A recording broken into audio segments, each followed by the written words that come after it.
Hi, beautiful people. I always wanted to do that. Hi, beautiful people. Horrible. This is the very first episode of my new... Don't mock me. No, I didn't. This is the first episode of my brand new Q&A series. If you guys missed the chance to be in this video, don't worry. It's going to be an ongoing series. I'm going to let you guys more into my life and bring on some of my best friends, or in this case, my worst enemy. What?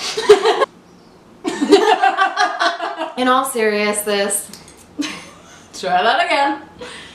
In all seriousness, this is one of my best friends in the world, Camille Rousseau. We met about 14 years ago. We've lost count. It's a friendship we'd like to end, but it just won't stop. So Camille and I met on a photo shoot because I am a model. Oh, she is. Camille lives and thrives in LA because she is a stylist. What does a stylist do? So you know when if you see a commercial, for example, and you see a Tide commercial and it's a specific pink blouse and little jeans.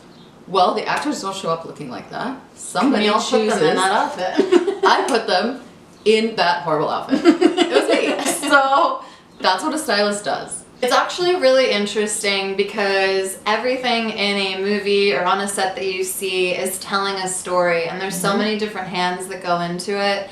So you have your director, and he's not even the one that's shooting it. There's a director of photography that's the one actually controlling the camera. Let's say you have a commercial for Target, and they'll come and they'll be like, okay, we need the vibe to be middle-aged dad that loves his wife. Yeah. And she has to go into the costume houses and look at this gigantic warehouse and be like, okay, what does this dad wear? This dad wears corduroy jacket. There you go. Have you worked with celebrities? I have worked with some celebrities, and that's been good and bad. Yeah. Without naming names, what do you think makes a good celebrity on set? It's funny because you can kind of see who's gonna be successful in the industry and who's not. And a lot of times, weirdly, the more successful somebody is, the more humble they are and the more accommodating they are. It's true. You can get so far by just being kind to people. Yeah. That is like a general rule in life, not just Christianity. No. Yeah. Because the industry does seem like a big, scary monster, but ultimately it's a lot of people working together. And if you can't work with people, you're not going to work. If you mess with us, we will make you look bad. I think when you're a celebrity too, you have to, or if you're the star of something, you have to realize the importance of setting the tone.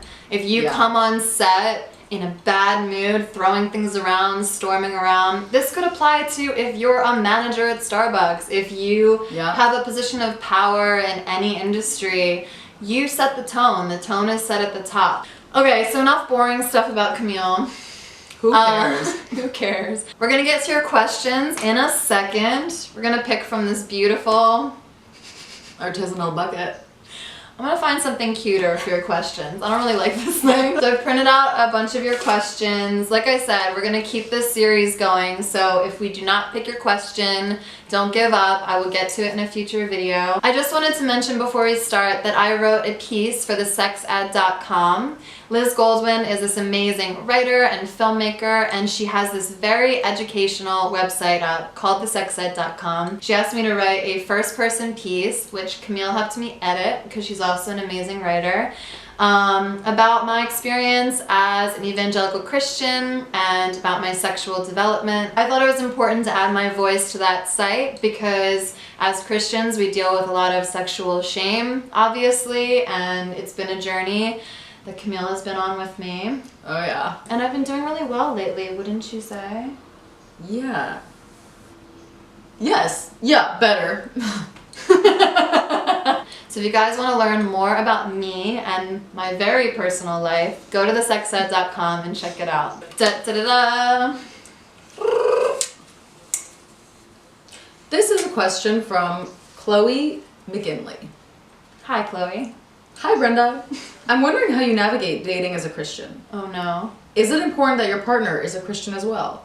Or are you open to dating a non-Christian or atheist? This is a great question, and I get more of this question than probably almost anything else. You guys are asking about unevenly yoked dating. Do you know what that means?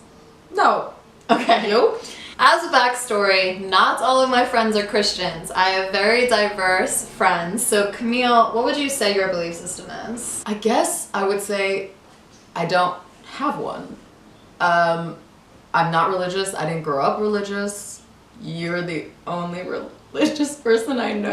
I would say I'm an atheist, but I also don't spend a lot of time thinking about that. Well, I mean, you know what? This is a really good example of what I would like to say about it, which is that, okay, unevenly yoked is from a Bible verse, 2 Corinthians 6:14.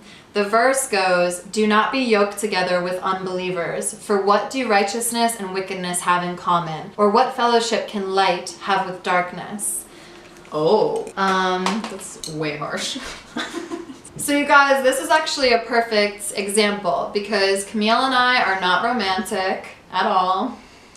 No. But this, you could technically say, is an unevenly yoked relationship because she just told you she's an unbeliever. But Don't call me that. I mean, but Camille and I's friendship is a really good example of the way that I would think about unevenly yoked relationships. I'm very mindful about surrounding myself with people that edify my life. And not every friend you have is going to give you the same thing. So I have our other best friend, Haven, is one of my most spiritual friends. She is a rowdy, wonderful woman from Tennessee, and her and I get on the phone and talk about Jesus all the time. She edifies my spirituality constantly. My parents are very religious, so I talk to them a lot. And then Camille edifies me in completely different ways. She gives very sound, reasonable advice that I usually don't follow and then ruin my life. Not once. I can be friends with anyone, for example, because yes, you're not being intimate, you're not sharing your life with each other, you're not going to raise children together. I know it's sticky because the quick answer, I guess, should be no, don't marry a non-Christian if you're a Christian. On the other hand, I've had really beautiful romantic relationships with people that had different faiths or were that were questioning. So far, because I haven't met my person, I'm just like, don't be in conflict with me. I do think it'd be very difficult for me to be in love with an atheist because... Or at least a militant atheist. Yeah, but I still pause, to be honest, because I haven't been in that situation yet. I haven't fully gotten together with someone and been like, I'm in love, we're gonna make babies together, oh no, he's agnostic. I haven't faced it. So I wanna do a whole video to really get into it and really, actually even for myself, address how I think about that, because maybe it's still a little question mark for me. I was gonna say, if anything, I do think being friends with someone who is religious when you have not been exposed to any kind of religion is really a very fascinating and enriching thing. I think if you didn't grow up with any kind of religion and you haven't been exposed to it, in a lot of ways, religion is portrayed in a scary way, scary Christians attacking women walking into an abortion clinic or murdering abortion doctors or, denying climate change and endangering the planet, and all of these things are so negative and frightening. And then you meet somebody who is just a very just an angel. I think you've opened my mind to seeing another side of spirituality and how positive and, your message towards people in need or young people searching for answers is so beautiful, and I think it's so important, and you're opening conversations that are long overdue, and I just have a lot of respect for that. It's not just blindly following what's been said for so long, that might be hurting people. And it's interesting too because we've been friends for 14 years, Camille has been exposed to every part of my journey that I have been on, which is why I really relate to Girl Defined. I don't hate on them because I used to be exactly like them. I was like, and I wouldn't even necessarily call it bad. I think they have some toxic messages, but I think they also have some really positive messages at the core. And you kind of have to decipher which is which as you're on your spiritual journey. This is a question from KY Grace. KY Grace, hi. Have you ever struggled with prayer? Do you believe prayer is completely necessary? Yes, I love praying. Oh, you do. She does all the time. Ever since I was little, I felt a very intuitive connection to something beyond myself. It always felt higher. It always made my heart like sing and feel lighter. So it felt outside of myself in the best way possible and a part of myself at the same time. And I used to feel a lot of pressure, like you have to wake up and do your devotionals and sit by your bed and have your hands. My dad actually kind of believed you had to have your hands exactly like this. His mom used to say even if you did this, the devil would travel between your fingertips. No! So like I used to be like 5 years old like this, but Baby Brenda. yeah. But now that I am older, especially because I drive a lot, LA, you do a lot of driving, I love putting on a song that really like inspires me and just talking to God. Sometimes I talk out loud and I'll put a headphone, like an earpiece in, so it looks like I'm talking on my phone. Oh my god. It's like, I'm not crazy, just talking to God. I got a friend upstairs. But I think it's so important because it, first of all, when you have thoughts going in your head and you're just residing in yourself, you can get so heavy and bogged down. That's what friendships are for too. You call your friends and be like, I am spiraling in this thought, help me. And that can elevate you if you're talking to the right people, asking for the right advice. And for me, I do that with God. This is a question from Grace Knowles. Hi, Grace Knowles. What denomination/tradition do you come from? I was born Roman Catholic, and then when I was 12 years old, I found an evangelical, non-denominational, born-again church, which is... You found that yourself? Yes. My parents did not impose this. A lot of people ask that. Did you not know that? No. Really? She's just learning this right now. That's mind-blowing. Yeah. So, because I always felt this very innate, powerful connection to God, and then I went to this non-denominational church because I was a nerd in high school. What? I know. You don't. And I just was hoping there'd be boys there. Oh my god. I was hoping there'd be boys there that didn't know what a nerd I was, and there were. There were a lot of cute boys there. And they had to be nice to me because we were at a Christian church. Mandatory kindness. Yeah. There were these three brothers in particular, the Dom's brothers. Three boys. Yeah. So hot. They were hot. They were hot. My relationship with God was always really deep ever since I was a kid. And that's where my relationship with like the study of God and reading the Bible for myself and everything, that's when that happened. And it was for better and worse. I got a lot of toxic messages about sexuality and impurity and modesty and how wretched of a sinner I was, and I think that was all bad, and that's what I'm trying to debunk on God is Grey. And then it was also amazing. We went on a mission trip to Ecuador. I was really cultivating hearing God's voice. I've got a bit of a prophetic gift as well. I've told her about this. I know secrets. Oh, yeah. God tells me secrets. This question is from Jim Bob Vlogs.